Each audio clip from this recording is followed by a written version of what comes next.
Hey guys, কেমন আছো সবাই? চলো আজকে আমার এই ব্লগটা তোমার সাথে শেয়ার করি।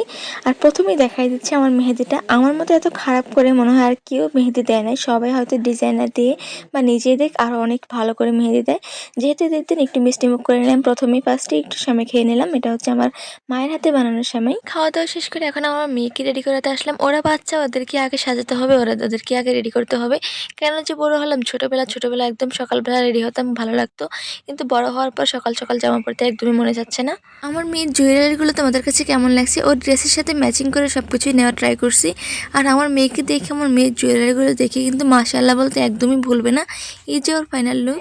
এই যে আমার কলিজা আম্মু, হাই দাও, হাই হাই, একটু হাসি দাও না মা। বাচ্চা মানুষ এখনো পুরোপুরি আনন্দটা বুঝে উঠতে পারেনি, একদমই মনমরা হয়ে আছে। তো ওদেরকে সাজিয়ে দেওয়ার পরে সকালে মিলে এখন সালামি নেওয়ার জন্য চলে আসছে। এখানে আমার বড় ভাইয়ের সালামি দিতেছে, একের পর এক এখানে বসে বসে সালামি দিবে। তো বড় ভাইয়ের কাছে যেহেতু ভাঙতি ছিল না, ওদেরকে এখন বাজেট ধরতেছে, পরবর্তীতে ভাঙতি করে এনে দিয়ে যাবে। বড় ভাইয়া, ছোট ভাই এবং কি আম্মুরা সকলেই সালামি দিচ্ছে। আর আমি দেখতেছিলাম আমার বড় ভাই আমার হাজব্যান্ডকে কত টাকা সালামি দিল। তাকে দেখেন 1000 টাকা দিয়ে দিছে। আর এখন হচ্ছে আমার রেডি হওয়ার পালা, তাই আমার ড্রেসগুলো দেখাই দিচ্ছি। এই যে এটা হচ্ছে আমার আউটফিট, এই ড্রেসগুলো আমি এখন পরবো। এগুলো দিয়ে এখন আমি সাজুগুজু করবো, বেশি সাজুগুজু করবো না, সিম্পল সাজুগুজু করবো। যেহেতু হিজাব করতে ভালোবাসে, তাই ড্রেসের সাথে একটা ম্যাচিং করে হিজাব নিয়ে আসে, যাতে হিজাব করতে পারে ঈদের দিন।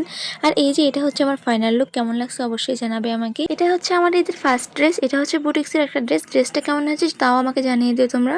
ব্যস্ততার কারণে সকাল কিছু ভিডিওতে ক্যাপচার করতে পারি নাই। আজকের মতো এতটুকু বিদায় নিচ্ছি। ভালো থেকো, সুস্থ থেকো, আল্লাহ হাফিজ।